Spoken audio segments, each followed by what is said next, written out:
ही निवडणूक लढवल्या जाते म्हणून आम्ही विकासावर जास्त भर दिलेला आहे आणि पालकमंत्री म्हणून आणि कॅबिनेट मंत्री म्हणून जे काही मी कामं केली ग्रामीण भाग असन शहर असन त्या कामं घेऊन आम्ही जनतेसमोर जाणार आहे। 25 वर्ष या शहराच्या समस्या सुटल्याने काही प्रमाणात मी पालकमंत्री झाल्याच्यानंतर या शहराच्या समस्या सोडल्या, कॅबिनेट मंत्री म्हणून मी ग्रामीण भागाच्या समस्या सोडल्या।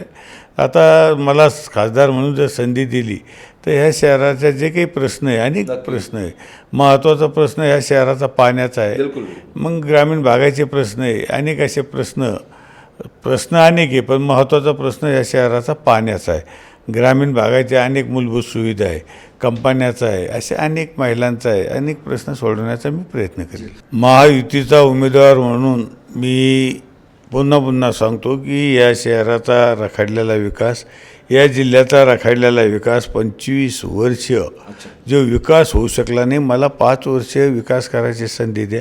निश्चित मी या जिल्ह्यामध्ये जितका मला विकास करता येईल तितका निश्चित मी विकास करण्याचा प्रयत्न करीन। जय भीम नमो बुद्धाय। आपण पाहताय lord Buddha T V channel. मी प्राध्यापक गजेंद्र गवई। दर्शकांनो, आपल्याला माहिती आहे की संपूर्ण देशामध्ये आता लोकसभा निवडणूक 2024चा माहोल सुरू आहे आणि आता तिसऱ्या चरणामधलं या ठिकाणी लोकसभेची ही निवडणूक खूप धूमधाममध्ये सुरू आहे आणि अशा अवस्थेमध्ये आम्ही आता या ठिकाणी लॉर्ड बुद्धा टी व्ही चॅनलची संविधान एक्सप्रेस 2 चरण पार करून आता तिसऱ्या चरणामध्ये या ठिकाणी छत्रपती संभाजीनगरमध्ये पोहोचलो आहोत आणि छत्रपती संभाजीनगरमध्ये या ठिकाणी महायुतीचे या ठिकाणी जे उमेदवार आहेत ते आहेत भुमरे संदीपानराव आसाराम। भुमरे संदीपानराव आसाराम यांच्याकडनं आपण या ठिकाणी जाणून घेणार आहोत की कशा पद्धतीचं वातावरण या ठिकाणी सुरू आहे आणि छत्रपती संभाजीनगर या लोकसभा निर्वाचन क्षेत्रामध्ये या परिसरामध्ये कशा पद्धतीचं एक वातावरण आहे। दादा जय भीम नमो बुद्धाय। आपलं स्वागत आहे लॉर्ड बुद्धा टी व्ही चॅनलमध्ये। संपूर्ण महाराष्ट्र आणि मराठवाड्यातील घराघरामध्ये Lord Buddha T V channel या ठिकाणी पाहिल्या जाते। एकंदरीत आपण या ठिकाणी कशा पद्धतीने निवडणुकीला सामोरे जातात? छत्रपती संभाजीनगर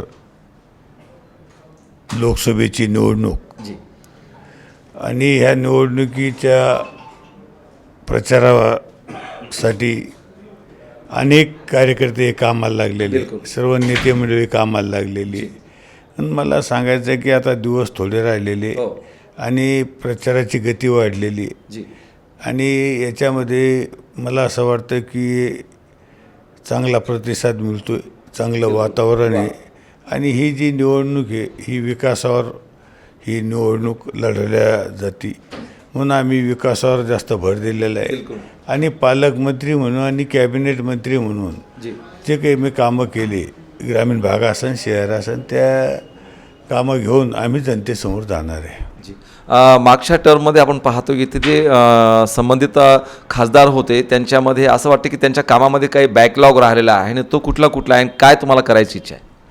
बॅकलॉग म्हणजे बॅकलॉग भरूनच नाही निघाला। अच्छा, सगळा 5 वर्ष बॅकलॉगच आहे। बिलकुल।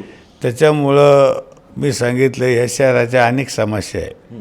25 वर्ष या शहराच्या समस्या सुटल्याने काही प्रमाणात मी पालकमंत्री झाल्याच्यानंतर या शहराच्या समस्या सोडल्या, कॅबिनेट मंत्री म्हणून मी ग्रामीण भागाच्या समस्या सोडल्या।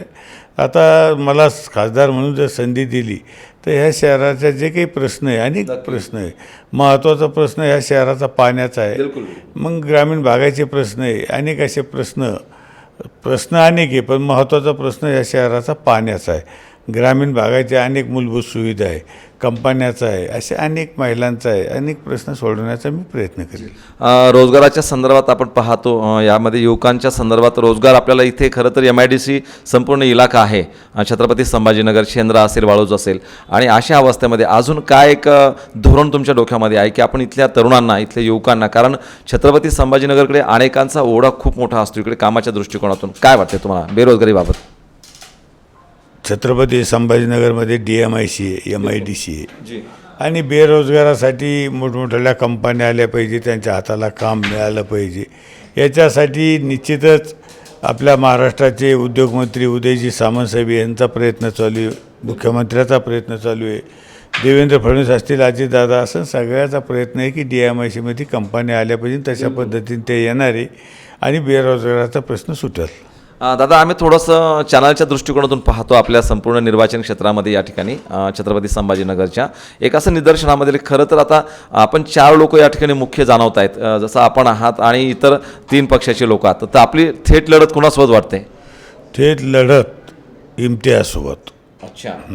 तुम्हाला वाटतं की यावेळेस मागच्या वेळेस असं झालं होतं की इम्तियाज जलीलसाठी या ठिकाणी बौद्ध मतं आणि मुस्लिम मतं या ठिकाणी एकवटले होते, पण आता आपण पाहतो की बाळासाहेब आंबेडकरांच्या माध्यमातून अजून दुसरा उमेदवार इकडे छत्रपती संभाजीनगरमध्ये आहे आणि त्या अनुषंगानं काय मतांचं ध्रुवीकरण कसं वाटतंय? मताचं ध्रुवीकरण म्हणजे आता याच्यामध्ये इम्तियाज जलील आहे, अफसर खान बी आहे वंचितमधून. आता मतदार ठरवतील की नक्की उमेदवाराला कोणाला मत द्यायचं, कोणाच्या पारड्यात टाकायचं. पण मला तरी वाटतं की आता गेल्या वेळेस 5 वर्षे इम्तियाजनं काढलेली बहुतांश मतदार हा अफसर खानला मतदान करेल असं मला वाटतं. दर्शक आपण पाहतो या ठिकाणी संदीपान दादा भुमरे एक खूप मोठं नावाजलेलं नाव आहे उभ्या महाराष्ट्रामध्ये नाही तर देशामध्ये, कारण त्यांच्या या ठिकाणी बोलीभाषेमध्ये ग्रामीण भाषेमध्ये आणि ग्रामीण भागातल्या लोकांसोबत जी नाळ आहे ही अतिशय वेगळ्या पद्धतीची आणि आपला माणूस, हृदयातला माणूस, अंतःकरणातला माणूस या दृष्टिकोनातून सातत्यानं लोक त्यांच्याकडे पाहतात आणि एक घरचा माणूस म्हणून, हक्काचा माणूस म्हणून लोक काम करून घेण्याचं सुद्धा पायंडा खूप चांगल्या पद्धतीचा आहे. दादा थोडंसं मला अजून बोलायचं होतं इथल्या छत्रपती संभाजीनगरचं खरं तर धरण उशाला आणि कोरड घशाला अशा पद्धतीने अवस्था इथं आहे. जायकवाडीचा एवढा मोठा डॅम आहे, परंतु एवढ्या वर्षानंतर अजूनही सातत्यानं आम्ही पाहतो मीडियामध्ये इथल्या पाण्याचा प्रश्न सातत्यानं पेटत राहतो. पाण्याचा प्रश्न हा जो निर्माण झाला, शहराला पाण्यापासून वंचित ठेवलं, बिलकुल याला दोषी कोण हे सर्व संभाजीनगरला माहिती आहे. कारण समांतराची वाट कोणी लावली हे सगळ्याला माहिती आहे. मी पालकमंत्री झाल्याच्या नंतर या योजनेला गती देण्याचं काम केलं. जी 50 वर्षापूर्वी पाईपलाईन झाली होती जायकवाडी धरण झाल्याच्या नंतर त्या जुन्या पाईपलाईनला ती काढून 200 कोटी रुपयाची नवीन पाईपलाईन आपण टाकण्याचं काम केलं. त्याचं काम अंतिम टप्प्यात आहे आणि 2700 कोटीच्या कामाला मी चालना दिली. आणि महानगरपालिकेचा जो वाटा होता 800-850 कोटी हे शासनाने उचलावा ही कॅबिनेटमध्ये मी असन, अब्दुल सत्तार असन, अतुल सावे असन आम्ही प्रयत्न केला. अतिविषय मार्गी लागेल आणि एक मला वाटतं 7 ते 8 महिन्यात या शहराला मुबलक पाणी कसं मिळेल याच्यासाठी मी पहिला प्रयत्न हा पाणी शहराला देण्यासाठी केला. दर्शकांनो पाहतो की छत्रपती संभाजीनगरला पाण्याची जी भीषण समस्या गेल्या अनेक वर्षापासून या ठिकाणी भेडसावत आहे, ती समस्या निकाली काढण्याचा मनोदय या ठिकाणी संदीपान दादा भुमरे यांनी व्यक्त केलेला आहे. लॉर्ड बुद्धा TV चॅनल ते व्यक्त होत आहेत. दादा असं वाटतं की तुमच्यासोबत बोलतच राहावं, कारण आपल्याला या ठिकाणी लॉर्ड बुद्धा TV चॅनलच्या माध्यमातून मराठवाड्यामध्ये घराघरामध्ये तुम्हाला या संपूर्ण मतदारसंघामध्ये लोक बघतायत. दुसरा माझा महत्त्वाचा प्रश्न आहे की महिलांच्या संदर्भातली जी महिला सक्षमीकरणाची जी भूमिका आहे काय आवडते तुम्हाला? महिला सक्षमीकरणासाठी मी पालकमंत्री झाल्याच्या नंतर पहिला मी निर्णय घेतला.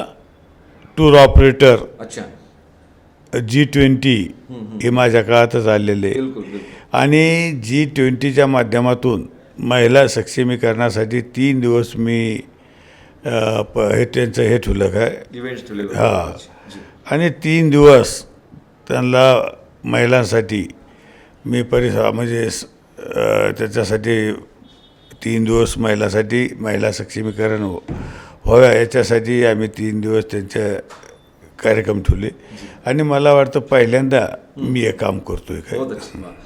दर्शकांनो आपण पाहताय की या देशामध्ये विश्वरत्न बोधिसत्व डॉक्टर बाबासाहेब आंबेडकर यांच्या संविधानाच्या माध्यमातून लोकप्रतिनिधीची ही संसदीय प्रणाली या ठिकाणी रुजू आहे आणि त्या अनुषंगानं एक सांसद म्हणून, एक खासदार म्हणून या छत्रपती संभाजीनगरमधून संदीपान दादा भुमरे या ठिकाणी महायुतीचे उमेदवार म्हणून उभे आहेत.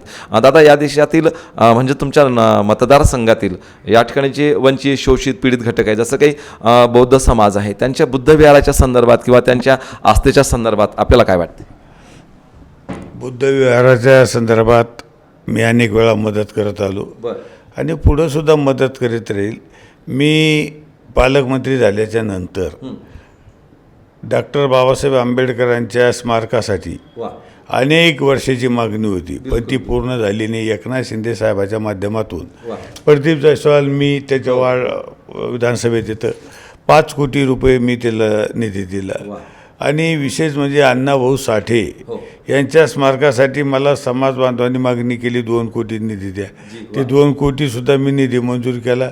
त्याचं आचारसंहितेच्या आधी 2-4 दिवसापूर्वी पत्र आलं मंजुरीचं आणि डॉक्टर बाबासाहेब आंबेडकरांच्या स्मारकाचं काम चालू झालं. पाहताय आपण की सर्व समाज घटकांना सोबत घेऊन त्यांना एक लोकनेता म्हणून लोकप्रतिनिधी म्हणून या ठिकाणी त्यांच्यासोबतचं असणारं विकास कामाचं निधीच्या संदर्भाचं तरतूद असेल प्रावधान असेल या सगळ्या गोष्टी सातत्यानं आपल्या आधीच्या काळामध्ये या ठिकाणी करतायत. आणि त्या अनुषंगानं दादा माझा एक शेवटचा प्रश्न आपल्याला असेल की एक महायुतीचे उमेदवार म्हणून कशा पद्धतीची अपील तुम्ही या ठिकाणी तमाम मतदारांना करू इच्छिता? महायुतीचा उमेदवार म्हणून मी पुन्हा सांगतो की या शहराचा रखडलेला विकास, या जिल्ह्याचा रखडलेला विकास 25 वर्ष जो विकास होऊ शकला नाही, मला 5 वर्ष विकास करायची संधी द्या. निश्चित मी या जिल्ह्यामध्ये जितका मला विकास करता येईल तितका निश्चित मी विकास करण्याचा प्रयत्न करीन. आणि विशेष म्हणजे महत्त्वाचं आशिया खंडात छत्रपती संभाजीनगर हे अशा खंडात वाढणारं शहर आहे. या शहराला पाण्यापासून कोणी वंचित ठेवलं हे सगळ्याला माहीत आहे. आज जरी ते काही गप्पा मारीत असले पण सगळ्या मतदाराच्या लक्षात आहे की या शहराला पाण्यापासून कोणी म्हणजे वंचित ठेवलं.